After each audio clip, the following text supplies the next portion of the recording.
soy Rubén Tolava, de aquí de esta comunidad originaria del Cóndor.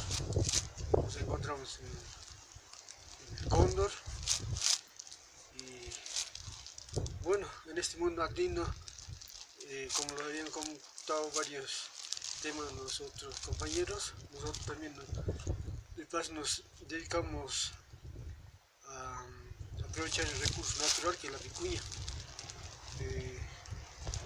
Hemos comenzado ya en 2013 con todas las capacitaciones, metiendo varios temas sobre la vicuña.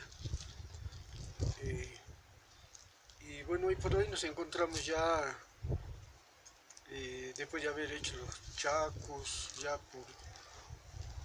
creo que por 4 o 5 años consecutivos,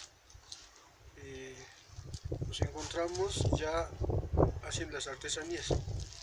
Estas prendas son puramente de vicuña, el 100% fibra de vicuña. Por ejemplo, este es un chal que está terminado, una bufanda también que está terminadita ya. También tenemos varias otras prendas y todo como exige la ley que protege a esta especie, con todos los requisitos exigentes. Tenemos un catálogo de prendas en donde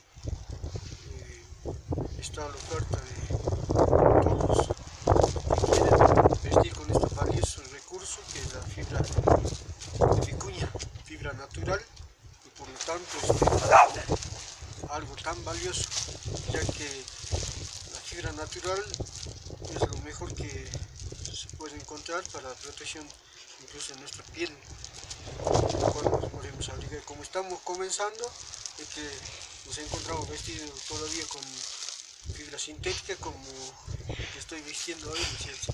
Así que seguramente más adelante vamos a estar vestidos ya con fibra natural. En este caso aprovechamos la fibra de la llama, de la oveja, de la vicuña, y bueno, ojalá de que se nos siga dando las oportunidades y nosotros estamos prestos para seguir avanzando en esto.